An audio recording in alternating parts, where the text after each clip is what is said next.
আবারও একটি নতুন লেখা নিয়ে হাজির হলাম আপনাদেরই দ্বারে। আজকের বিশেষ নিবেদন স্বরচিত কবিতা দুর্বৃত্তের ফাঁদ।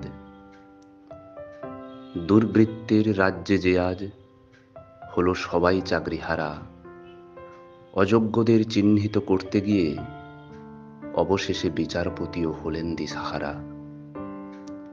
লক্ষ কোটি টাকা দিয়ে দেদার বিক্রি হলো চাকরি, জমি জমা হারিয়ে এখন অযোগ্যরাও হলেন পথের ভিখারি।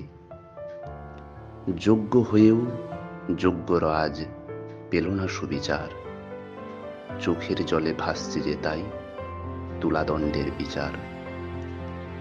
হাজার দিনের বেশি সময় কাটল যাদের পথের ধারে, হঠাৎ করেই বিচারের রায় যে শুনে আজ হাজারো প্রশ্ন জাগল তাদের মনে।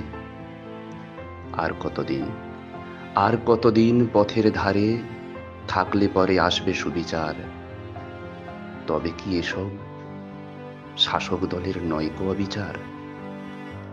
একদিন নয়, 2 দিন নয়, জীবন থেকে বিদায় নিল 8টা বছর।